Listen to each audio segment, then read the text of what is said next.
मेरे प्यारे छात्रों, आप सबों को वेद प्रकाश भारतीय का हार्दिक अभिनंदन है। 67वीं बीपीएससी प्रीलिम्स का रिजल्ट आने वाला है और हमारे बहुत सारे छात्रों ने काफ़ी हमारे ऊपर प्रेशर क्रिएट किया जो कि सर आप कुछ जनरल स्टडीज़ और हिंदी या ऑप्शनल सब्जेक्ट जो भी हैं इसके बारे में सिलेबस क्या कहता है, इस सिलेबस से संबंधित कुछ जानकारी निश्चित रूप से आप सर दें। इसी के संदर्भ में मैं आज आप लोगों को 67वीं बिहार लोक सेवा आयोग के संदर्भ में जो मुख्य परीक्षा आयोजित की जाएगी उसके सिलेबस पर कुछ फोकस कर रहा हूँ। और ये कक्षाएं मेरी जो YouTube से संचालित होती है, ये मुफ्त कक्षा है। आप लोग निश्चित रूप से इससे जुड़ सकते हैं। अगर जुड़ना चाहेंगे तो हमारे चैनल को सब्सक्राइब करेंगे और यहाँ पर आपको ढेर सारे मटेरियल उपलब्ध होंगे। मुख्य परीक्षा से संबंधित बहुत सारी आपको टिप्सें मिलेगी और इसी तरह आप हमारा प्रत्येक एपिसोड देखते रहे। ये जिस तरह से कि हमने आज सामान्य अध्ययन को चुना है और मुख्य परीक्षा हेतु इसे जो हम आपको कुछ बतलाने जा रहे हैं, इससे संदर्भित आप देखेंगे कि बिहार लोक सेवा आयोग मुख्य परीक्षा जो 67वीं ली जाएगी तो उनमें प्रश्न किस प्रकार से होंगे। खास करके जैसा कि हमने आपको बताया कि जनरल स्टडीज को लेकर के आज हम जिक्र करने जा रहे हैं, तो जनरल स्टडीज प्रथम पत्र को आज हम देखते हैं। सबसे पहले ध्यान से गौर से देखिए और इसे एक कॉपी एक कलम लेकर के इसे अंकित भी करते जाइएगा। उस पर जो बिहार बीपीएससी मुख्य परीक्षा जनरल स्टडी सामान्य अध्ययन प्रथम पत्र, इनमें क्या क्या मुख्य जरूरी बातें हैं इसको आप ध्यान से देखेंगे। कुल समय 3 घंटे, कुल अंक 300। इसमें 3 खंड होते हैं। सामान्य अध्ययन प्रथम पत्र में 3 खंड होते हैं, खंड 1, खंड 2 और खंड 3। तो खंड 1 से कितने प्रश्न होते हैं, तो मैंने खंड 1 को यहां दर्शाया है। प्रश्नों की कुल संख्या जो होती है खंड 1 में, खंड 1 से जो प्रश्न पूछे जाते हैं उसमें कुल प्रश्नों की संख्या जो होती है वो 6 होती है, लेकिन उनमें आपको अनिवार्य प्रश्नों का जो आपको उत्तर देना है तो उन खंड से आपको खंड 1 से सिर्फ 3 ही प्रश्नों के आप उत्तर दे सकते हैं और प्रत्येक उत्तर का जो अंक होता है वो खंड 1 के अंतर्गत 38 अंक का होता है। तो इस तरह से फर्स्ट खंड 1 में अगर हम देखें तो 38 को गुना 3 से करते हैं तो 114 अंक होता है।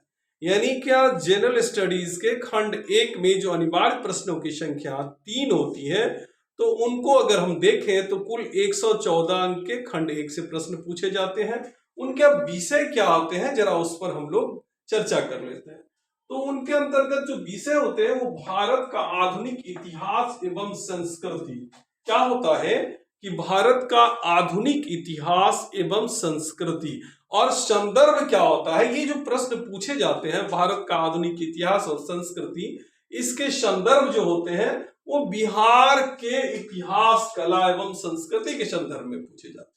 यानी क्या इनके संदर्भ होते हैं बिहार का इतिहास, कला एवं संस्कृति। बिहार का इतिहास, कला एवं संस्कृति से खंड 1 के अंतर्गत जो 6 प्रश्न होते हैं उनमें 3 प्रश्नों का आपको उत्तर देना होता है और उसमें जो प्रश्न होते हैं वो होते हैं भारत का आधुनिक इतिहास एवं संस्कृति। संदर्भ में क्या होता है तो बिहार का इतिहास, कला एवं संस्कृति। जी हाँ, हम लोग आगे बढ़ते हैं। इसके जो खंड 2 होते हैं उस खंड 2 को देखते हैं। खंड 2 के अंतर्गत प्रश्नों की कुल संख्या 5 होती है। जनरल स्टडीज के प्रथम पत्र में खंड 2 जो होती है इसके अंतर्गत प्रश्नों की संख्या 5 होती है, जिनमें कि अनिवार्य प्रश्न 3 होते हैं। इनमें अगर आपने 3 प्रश्नों का उत्तर नहीं दिया और दूसरे खंडों से दे दिया तो उस खंड में जो उत्तर लिखे आप उसका कोई वैल्यू नहीं रह जाएगा। इसलिए अनिवार्य प्रश्नों की मर्यादा इसमें है कि आप इस खंड से 3 प्रश्न के अनिवार्य उत्तर अवश्य दें और जबकि कुल प्रश्नों की संख्या खंड 2 के अंतर्गत कितनी होती है तो 5 होती है। तो आप ये देखिए खंड 2 प्रश्नों की संख्या 5, अनिवार्य प्रश्न जो होते हैं वो 3 होते हैं। इस तरह से अगर अंकों का निर्धारण किया जाए तो 38 गुना 3 करेंगे तो 114 अंक इसमें भी होंगे। और हम देखते हैं विषय इसमें क्या होते हैं तो विषय होते हैं राष्ट्रीय तथा अंतरराष्ट्रीय महत्व का वर्तमान घटना चक्र। राष्ट्रीय एवं अंतरराष्ट्रीय महत्व का वर्तमान घटना चक्र। इसके अंतर्गत आपको 5 प्रश्न आएंगे और 5 प्रश्नों में आपको 3 प्रश्न के उत्तर देने ही देने हैं। हम देखते हैं क्या इसके तृतीय खंड यानी तीसरा खंड इसका क्या कहता है, खंड 3 की जिक्र करते हैं। तो खंड 3 में प्रश्नों की संख्या 4 होती है, खंड 3 में प्रश्नों की संख्या 4 होती है और अनिवार्य प्रश्नों की संख्या 2 होती है। खंड 3 में कुल प्रश्नों की संख्या 4 होती है और अनिवार्य प्रश्नों की संख्या 2 होती है। और इसके विषय क्या होते हैं, तो सांख्यिकी विश्लेषण, आलेखन एवं चित्रण। सांख्यिकी विश्लेषण,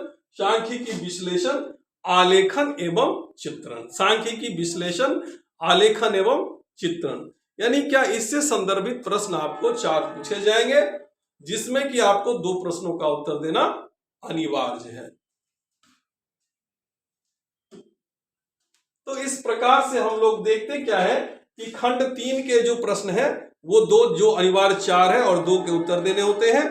तो इनमें क्या है कि अंकों का योग जो है प्रत्येक प्रश्न 36 नंबर के होते हैं, 36 अंक के होते हैं। तो 36 गुना 2 अगर करते हैं तो 72 होता है। इस प्रकार से अगर कुल अंकों को देखा जाए तो प्रश्न खंड 1 में 114, खंड 2 में 114 और खंड 3 में 72, कुल मिलाकर के 300 अंक हो जाते हैं।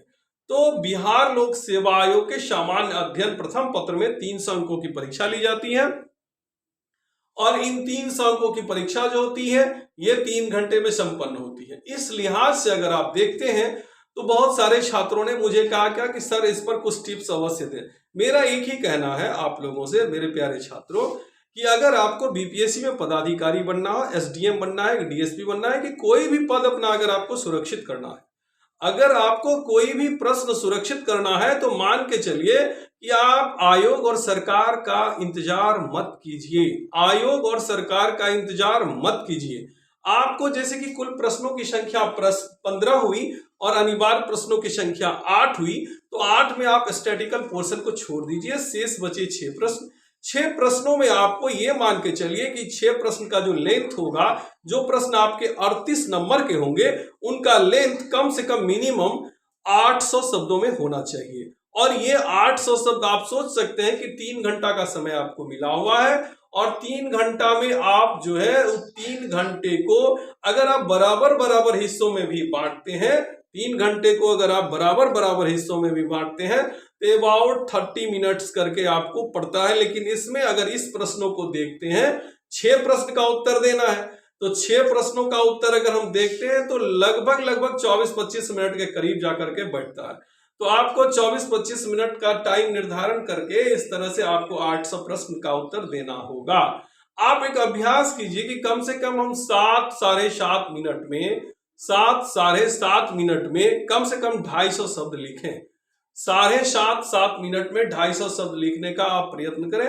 अगर आपने यानी आपको जो मैं एक सूत्र देता हूं, इस सूत्र को अगर आपने याद कर लिया यानी साध लिया, तो आपको बीपीएससी पदाधिकारी बनने से कोई नहीं रोक सकता।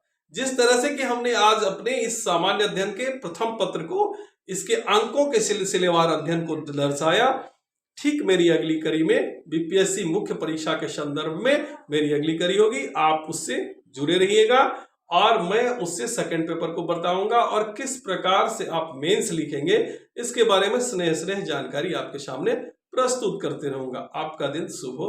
धन्यवाद। अगर आपने इस चैनल को सब्सक्राइब नहीं किया है तो निश्चित रूप से सब्सक्राइब करेंगे और जो अपने आपके सहपाठी होंगे उनको भी फॉरवर्ड करेंगे। धन्यवाद।